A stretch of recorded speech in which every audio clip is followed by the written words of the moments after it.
What's going on, everybody? Sorry I haven't posted anything in a while. Kind of just got caught up in the moment and everything, I guess you could say. uh, June 10th, I received my double lung transplant here at St. Joseph's in Phoenix, Arizona. uh, I remember getting the phone call. I was still pretty drugged up, but actually my dad got the phone call.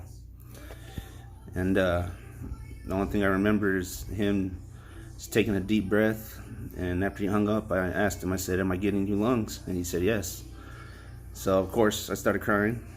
Um, he started crying. We called my mom, we called my family, and everybody made it before I got the transplant. Um, my ex-wife, she came with my children, and they got to ride with me in the hospital bed all the way to the operating room, which was pretty cool. Last thing I remember was asking the doctors to record it or take pictures of me cut open for the operation, but of course they didn't do that. I'm kind of disappointed in that. I really wanted to see what it looked like, but oh well. Yeah, got a nasty scruff going. Just been lazy. I decided just not to cut it, just said the hell with it. But oh well, I don't care. Um, Rehab went good. I was out after the transplant. I was out in 10 days. Went to rehab for 4 weeks, twice a week, and then I was released. And they said I didn't need rehab anymore because I was already getting strong and I was improving so fast. Been going to the gym now. This makes 3 weeks in a row. But I'm gonna have to cut it short because I have to. Well, I don't have to, but I want to since I'm doing lots better. I'm gonna go visit my children back in Amarillo before I have to come back here. Still got more tests, of course, coming up, and yeah, there's no point in me going back home and then traveling all the way back here, back and forth. So I have to stay here for at least until the warm weather comes back to Amarillo, because it's about to start getting cold next month over there, and don't want to risk my new lungs out breathing cold air or anything like that. So I'm gonna stay here where it's warm in Phoenix. But yeah, everything's been going good. I'm healing pretty decent. Still have incision pains, of course. I mean, it's not too bad at all. But that's just the scarring from the incision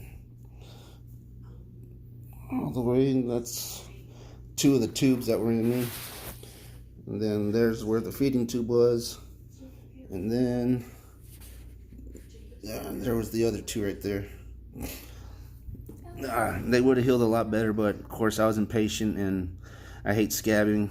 And once, sorry, video's kind of shaky. It's the medication, the tacrolimus kind of makes you shake, but oh well.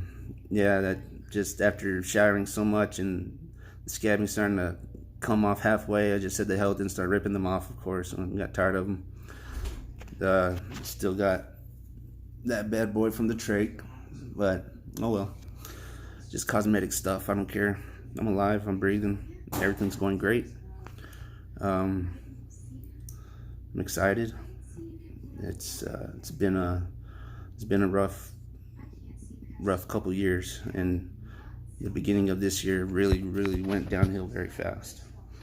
I think since January, my last checkup here, they gave me about a year, and I didn't last until May, I think the 14th, and I don't remember what happened, but apparently I was taken to the hospital back in my hometown, and I was just unconscious. I don't remember anything. I was put on a vent. My family told them that I was trying to get on the list for a lung transplant at St. Joe's, so the hospital in Amarillo, they called St. Joe's. St. Joe's told them what to do to get me stabilized. Once I was stable, I was flown here to Arizona, and I wasn't on the list yet, so they were going to immediately put me on the list as soon as I was stable. My blood pressure skyrocketed for some reason.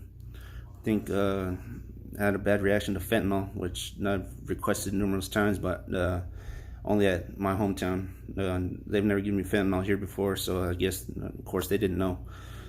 And they gave me fentanyl and I guess my sertraline, my Zoloft, and I had a bad reaction. almost died from that. And my blood pressure shot up to like 250 over like 100 and God knows what. But lucky I didn't have a stroke. I pulled out of that pretty quickly. Doctors were shocked, and then a couple of days later, out of nowhere, my blood pressure just dropped to the 60s, and my heart almost stopped. So I guess my guardian angel has been looking out for me, and probably tired of it, but oh well. I thank them all the time. Thank God all the time. And pray for my donor and the family all the time. If it wasn't for them, then I wouldn't be here right now. So it's been quite a journey. It's been awesome, and I'm just ready to see what life has for me now. All I can do is keep going forward, not let my donor down, do what I'm supposed to do, and just stick with the program. So if y'all have any questions or anything, hit me up. If I don't have an answer for you, I'll find an answer, and I'll let you know as much as I can, as soon as I can. So God bless. Breathe easy, everybody. And we'll talk to you again soon. Thanks.